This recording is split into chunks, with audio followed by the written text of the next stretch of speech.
Welcome back, YouTube. Today we got some Giga this time. Uh, I'm only watching this because I kind of want to get back into anime because I've just been watching manhwa recaps and reading manhwa. So I do want to watch anime, but I feel like it's a waste of time. But hopefully, there's something this season that might catch my eye. Maybe we'll see. Now that we're getting closer to the end of the year, in my opinion so far, 2024 hasn't quite reached the caliber of previous years yet. Not that it's been a bad year for anime by any means, but the last few years it felt like full-on juggernaut years of anime, but fall 2024 could be about to change all that. We've got massive new shows, massive returning shows, hidden gems, more shows anyone could reasonably keep up with, and even following a summer anime season full of love and romance, we still have our dose of wholesome romances like Blue Box and, what's this? Wait, this is the complete opposite of wholesome. Who the hell would get invested in a love story like... Was that like a Yakuza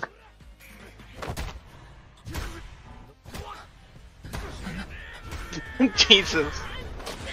Sydney, stop.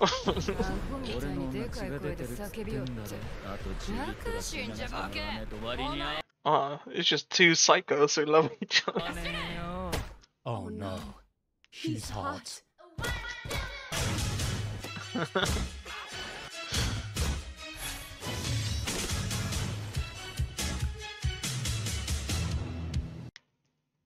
Man, don't you hate it when that happens? Doing what I do, maintaining a solid internet connection for me and my team, no matter where we are in the world, is essential. Which is why I am eager to introduce the sponsor of today's video, Saily. Saily is a new eSIM service app which provides a reliable internet connection wherever you travel. Honestly, I wish I knew about this app sooner because it's such a hassle to sort out travel SIMs and portable Wi-Fi whenever I go traveling around the world for me and my editors. Not to mention, one of my editors even lives in a remote place in Australia, so if one of the internet kangaroos go to sleep, no work is getting done that way. At least that's how I assume the internet works over there. Saily can help solve all these...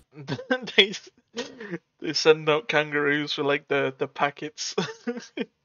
But uploaded download. They're like megabytes is like how many kangaroos?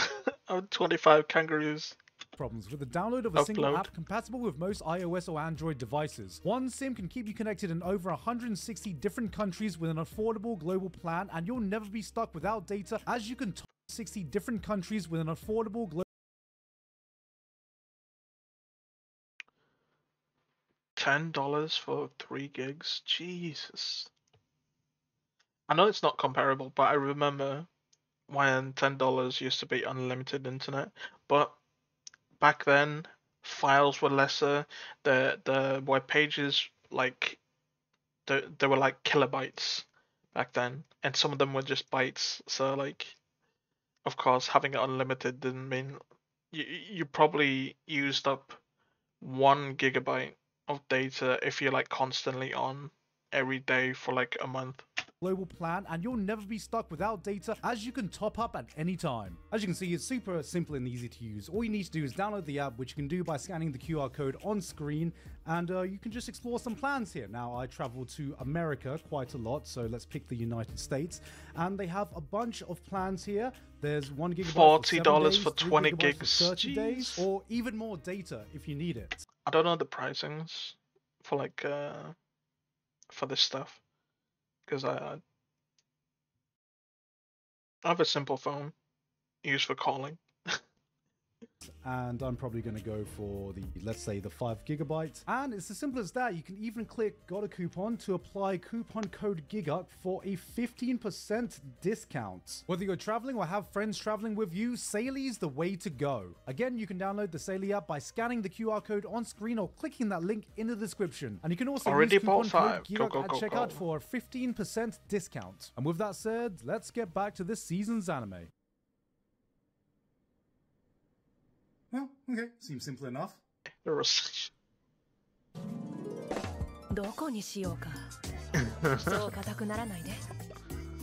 this the tomboy thing? I think this is the tomboy, like, cafe thing, right?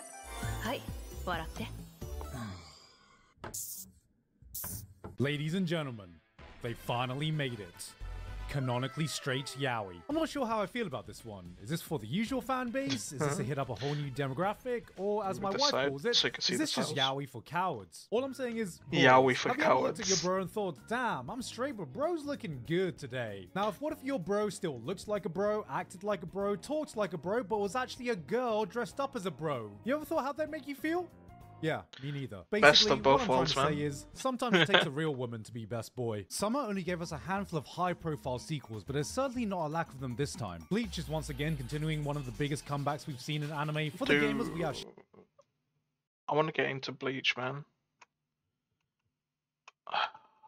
But it's effort. It's effort, man. Do I need to watch all of like the old Bleach? I probably do. For this new new arc that's happening. In an anime for the gamers, we have Shangri-La Frontier Shangri-La, man. I haven't even started that. Gun Gale Online. I want to start that as well. There are 1, 2, 3, 4 isekai returning, which of course includes the return of Re:Zero after a 4-year-long wait. It has been a hot. Dude, I've been telling myself to get into Re:Zero for like ages. I can't get past season 1, man. I don't think I like it. Damn, I might have to second monitor this stuff. Minutes since I last saw this, I gotta check the patch notes quickly. Okay. What the fuck? I'm not gonna lie, I tried watching the first episode of this one, then did it get a did it get an upgrade? Upgraded. I'm buying 20 now. What the fuck? I'm not gonna lie, I tried watching the first episode of this one, then I realized it's been way too long, so I'll probably need a refresher on season 2 first. Needless to say, this is the only time I can see weebs fucking lollies, man. Jesus. Switching to the dub en masse to prevent subtitles covering up Emilia's character development. Blue Lock. Now, after becoming the top-selling manga of 2023, outselling the likes of Demon Slayer, Jujutsu Kaisen, even goddamn One Piece, I can say the newest anime really is continuing that legacy, giving us the most faithful adaptation fans could ask for by truly making you feel like you're reading a manga. I thought it was just the stills like the editor put in, but Jesus, man. Slideshow. I'm not seeing enough movement. There's a remake of Ranma continuing the trend of resurrecting old classics to the modern day, and this is actually perfect for me because I actually have never watched Ranma before, outside of just a few episodes I watched as a kid and I barely have any memory of aside from, was there boobs? We have our usual suspects in the fantasy category. Of course, we get another villainous anime. There's Sid from Eminence and Shadow if he wasn't actually OP, except everyone still believed that he is. I think this is what Crunchyroll sees in the mind's eye when someone mentions High Guardian Spice. Guys, I know we like to look down on that trope of having your protagonist buy slaves even though he's helping them out by letting the slaves join his party. Yeah. I can understand how that can be a bit morally grey, so how about this protagonist? A guy who completely flips things on his head. See, he doesn't help slaves by buying them, he's helping out his party members by selling them into slavery. What? Yo. I might actually watch this. I'm into like... Dude, this is so wrong. I keep telling my friend this, and or sometimes I think he thinks there's something wrong with me, but I like bad characters, man. This is why I like Overlord. I like the bad guys, and ever since like reading manga, manhwa, watching the manhwa recaps, reading light novels, and watching anime. The more I delve into the medium, the more I hate most main characters for being like absolute bitches. Like, it's got to the point where like I'm starting to think that when someone insults the main character, I'm like, dude, you're strong enough. You should just murder this guy. Even though in the context he would probably get murdered himself by like other stronger people. But I'm just like, dude, don't be a pussy. Kill this dude, man. Wait, is that how it's supposed to work? Hold on. 1, 2, 3, 4. Where's all the new non-sequel isekai like usual? Is the era of isekai actually coming to an end? What's this one about? Yeah, give us regression, man. I'm on that regression hype train, man. Manhwa is fucking great for that. I watched some of this. This anime is dog shit. Damn.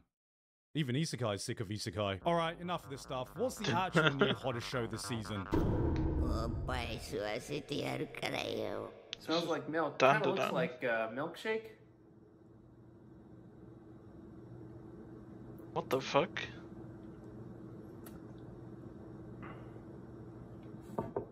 Dultan, based on a manga from yet another one of Tatsuki Fujimoto's former assistants. Now, what the hell was this team that he had assembled? A team that has now given us the likes of Chainsaw Man, Hell's Paradise, Dultan, and Spy Family.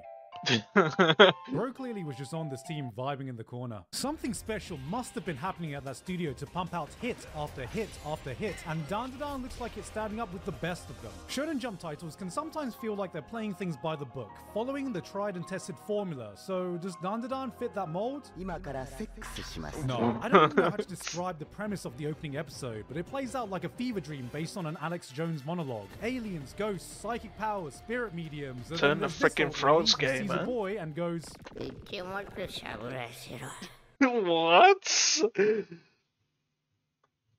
What the fuck?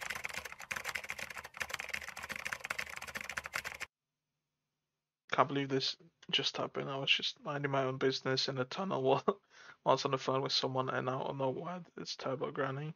Shut up. Okay, it's just. This anime is anything but by the book, which is why Science Saro is not only the perfect studio to adapt it, but you get the sense that they've gotten their dream project. This is the anime studio equivalent of find someone who matches your freak. The animation is oozing with expression and character through every single goddamn frame of this show, even by their normal standards, and they just keep going every new episode. Dude, I want to like this. I saw the trailer and I saw like that. I do want to like it, but I read the synopsis and it didn't click. This is the show to be watching this season, and if the weirdness doesn't turn you off, you are in for one amazing ride to come. We got another anime original. Let's see what this one's all about. Holy shit, did he just try to... Jesus. Damn, he does not look like he's in What a loser, man. Can't even do a good place. And the doctors just gave him 2 years to live? Wow. What a way to start the episode. So, this is the story about a man with a terminal illness, huh?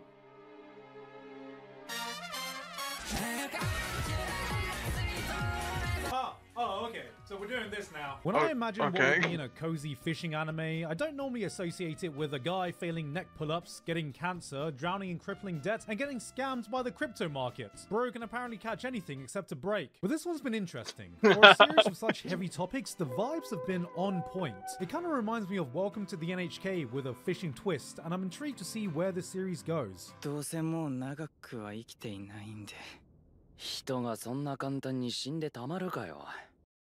Did he just call terminal illness as a skill issue? Yeah, man. Cancer. Dude, just beat it. Just beat it, fired. Hey,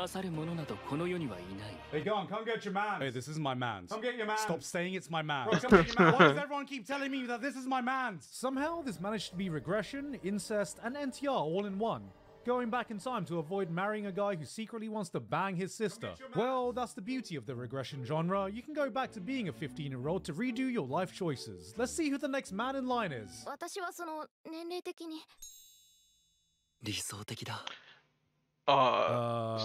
Someone call him, please. Sometimes people can really stretch the definition of a hidden gem, but I've seen almost no talk about this show that has piqued my interest like few other anime have. Orb, on the movements of the earth. It's 15th century Poland, a time when you can get arrested, tortured, burned at the stake simply for researching any heretical beliefs that go against the common sense teaching everyone already knows. I've heard about this. God created Earth and thus put it at the center of the universe. Enter Rafał, a genius, logical kid who just wants an easy life with a curious hobby in astronomy. He's going to study theology for an easy life path to further appreciate the teachings of God, until by chance he meets a convicted heretic who blackmails him and gives him something so awful, so dangerous, it could get him killed.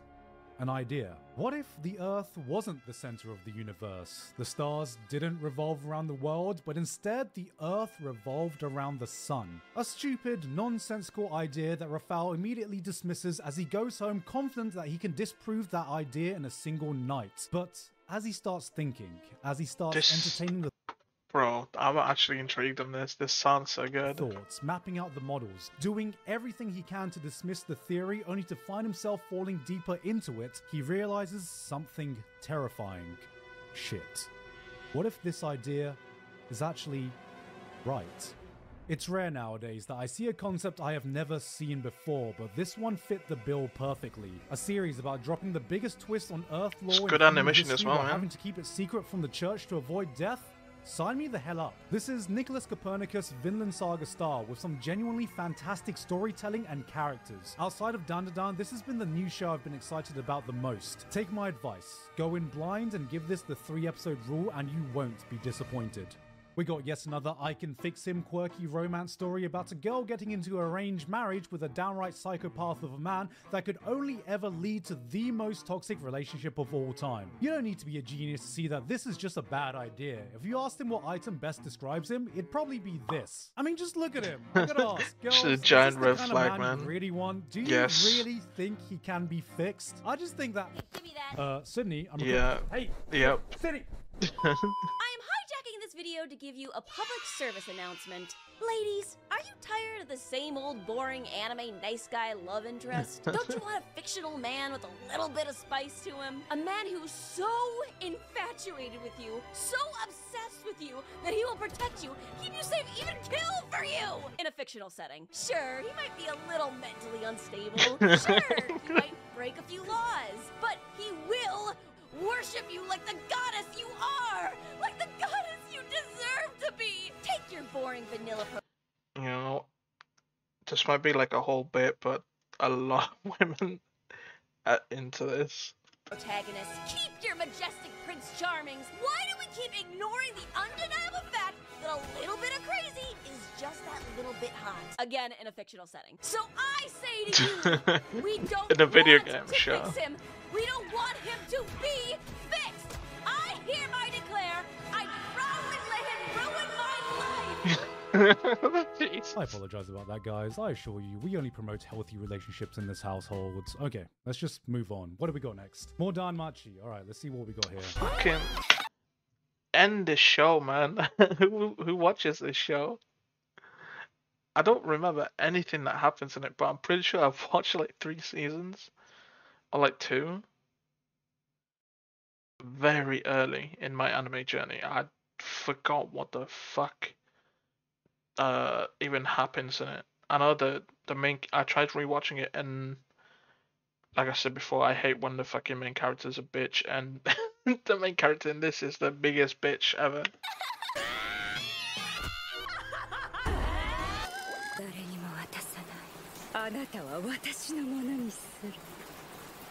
Gentlemen, are you tired of the same old boring anime nice girl love interest? Mecha Ude. The story behind this production is almost as interesting as the story of the show itself. The brainchild of Sai Okamoto, a young, ambitious animator who had a dream of directing her own anime. She put together a team and a Kickstarter, raising... I heard about this. I literally watched a video like yesterday about this. Like 9 years in the making. And I wanted to watch that episode that they released, but it just completely forgot. $65,000 to fund a pilot, which after years of delays and struggles, her and her newly formed studio Trife managed to complete it. But the dream didn't end there. That was clearly just a stepping stone to a much grander they went on a vision, hiatus. They announced last year to confirm that a full anime series was in production. Yeah. And now, 8 years after the original Kickstarter, this is what they have to show for it.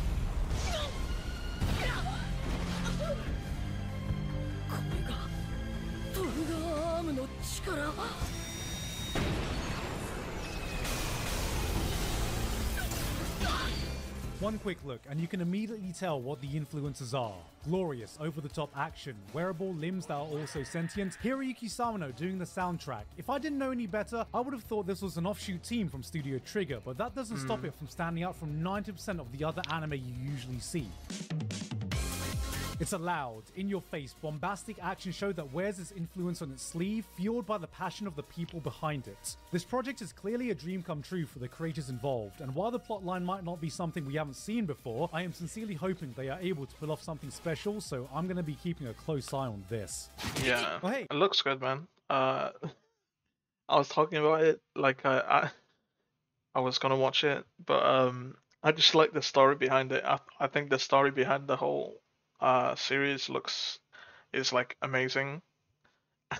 It's not my style. I just realized when I was talking about it, it sounded like I was like gushing over it. That I'm gonna watch it day one, but A harem anime where a guy moves into a shrine and has to pick one of 3 lovely shrine maiden sisters to marry. I think I've seen this exact plotline like 5 times before. One of them was Temperu, and the other 4 were definitely hentai. This feels like an anime that jumped straight out of the mid-2000s. The first 10 minutes was a goddamn speedrun of every cliche harem anime trope you could think of. This could be a nice comfort show. Yeah, this is like my worst nightmare. This type of anime with like the amount of tropes. Apparently, it's nah. But it's gonna need to do something a bit different to really hook me. Editor, can you rewind back just a bit? That is a cute sneeze. And that is again? an adorable sneeze. That's the cutest fucking thing I've ever seen. Another Yep. show revolving around getting married? Is anime trying to tell me something? 結婚ってそんなにいいものなのかな。俺は結婚するって言って指輪をはめてただそれだけだ。 I love that Sydney's more involved in this video. 結婚ってそんなにすごいことなのか。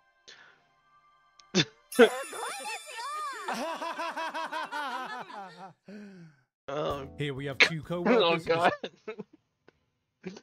Jesus. decide to stage an entire fake marriage, lying to their co-workers, lying to their parents, going through an entire season-long Kaguya-style plan, all because they're afraid of being transferred to Anchorage, Alaska. Shout out to the 10 anime fans in Anchorage catching strays. Honestly, I'm just happy to see more romance anime with adult characters. This is the type of setting we need more of. Not yet another high school romance with socially awkward teenagers. This time we got 2 socially awkward adults so adverse to social interactions, they'd rather fake a relationship than just tell their boss they don't want to move to Alaska. So, you know, way more mature. Alright, an all-new original Dragon Ball that was the very last thing Akira Toriyama was working on before he... Hold on a second. Sorry about that, I had to shut my window. I could hear the entire continent of South America from here. Seeing Toei splicing highlights of the Buu arc with modern animation, That's I get fine. I don't get it. the feeling it's only a matter of time before they decide to do a modern remake. But this time, the entire cast have been turned into kids in what looks like a new adventure with OG Dragon Ball vibes. Not gonna lie though, Goku being a kid isn't gonna stop his fans from saying, well, you know, he's still strong, he can still beat All Might, he can still beat Gojo. Well, Dragon Ball fans, maybe, but can he beat this? 毎朝一番に来て誰よりも練習してあんなに悔しいって感情も持ってるのに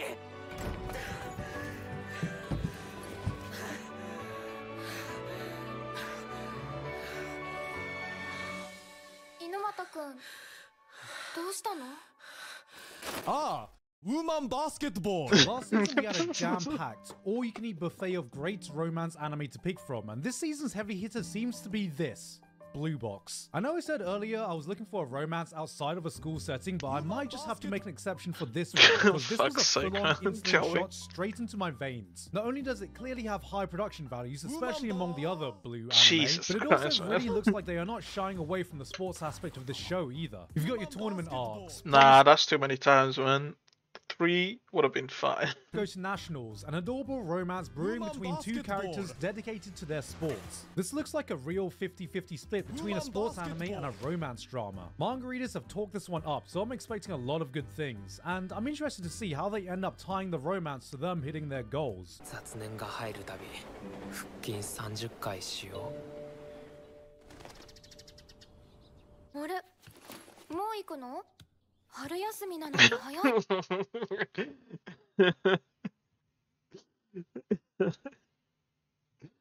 What's that TikTok meme? It was like, go for a walk every time you're horny. And it plays the fucking Forrest Gump thing. I forgot what he says, but he's been running for like however long, man. There's a show called Kimi wa Meiro-sama, or the official English name, You Are Miss Servant. A great name because as someone who knows a little bit of Japanese, I can confirm it's pretty hard to find an accurate translation of the word Meiro. Can't think of any word at all. This is basically Violet Evergarden meets that crazy maid from Black Lagoon. It's cute, but also she's a kudere, so I don't think I'm gonna be able to connect with her that much.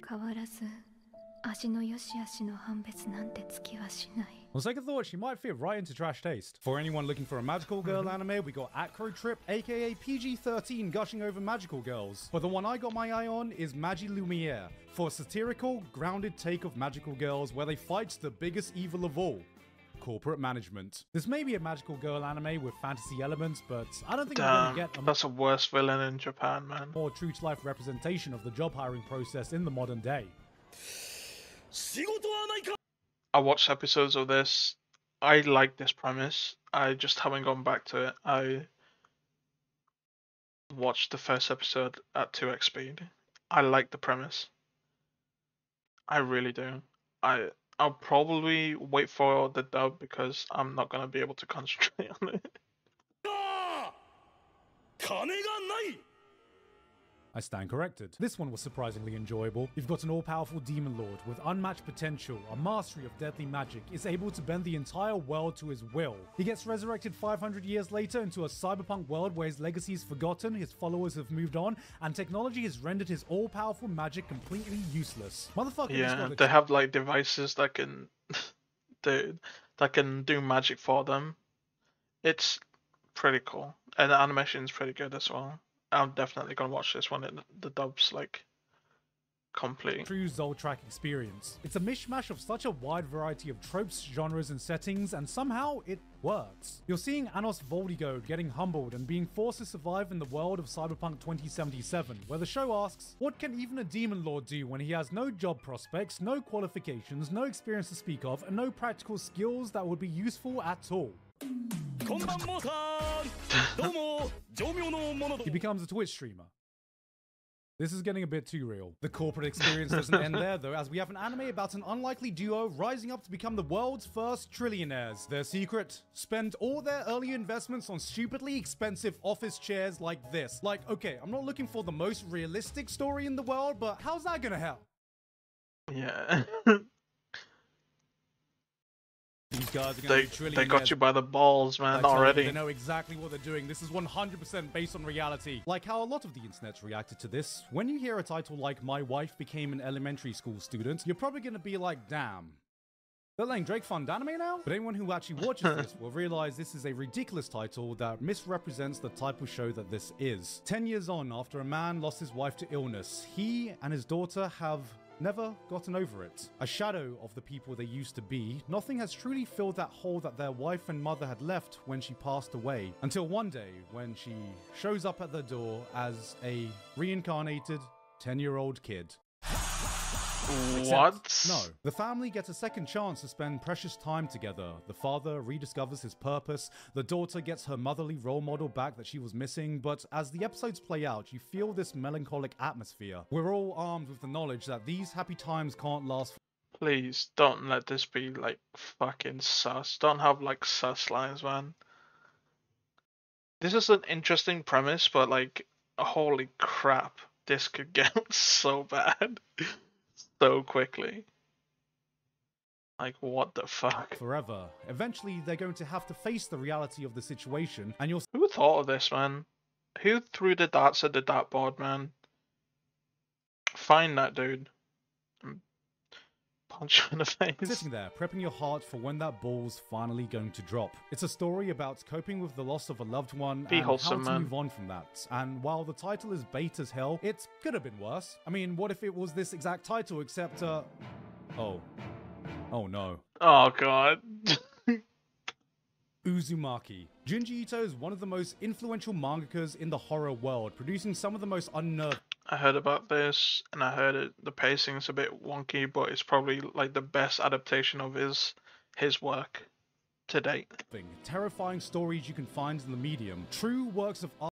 Not my cup of tea, really. I don't like horror stuff. It's not because like it's scary or anything. I just don't find it interesting. That deserve an anime that give them justice. But time after time after time again, people have attempted to adapt his work, and every single time without fail, it has resulted in an anime that was more cursed than the stories it was adapting. That is, until 5 years ago, a trailer was released on what is arguably his magnum opus, Uzumaki. And the most terrifying thing about this was, unthinkably, it actually looked good. This was it. The last chance. If this didn't work, there was no hope in hell a good adaptation could ever be done. Just one more time, we can hope. Then, radio silence for 5 whole years. Until today, when I'm proud to say they finally did it. They actually did it, boys. Look at this. This is beautiful. It's unnerving. It's everything a Junji Ito adaptation should be. They did it. They really did it.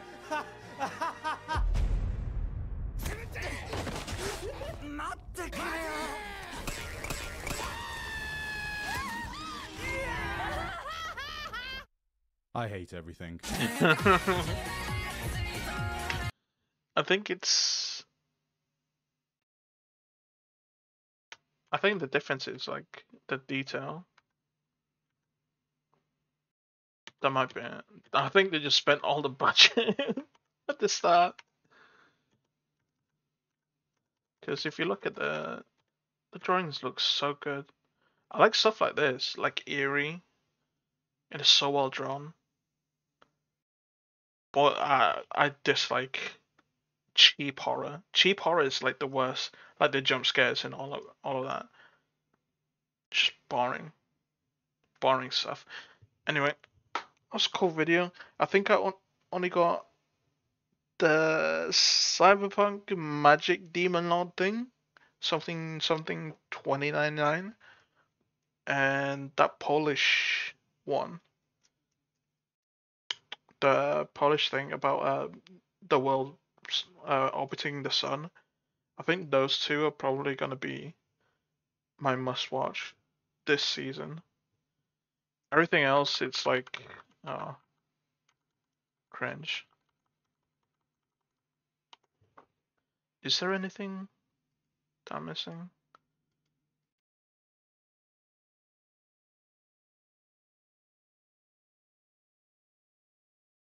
I don't think so.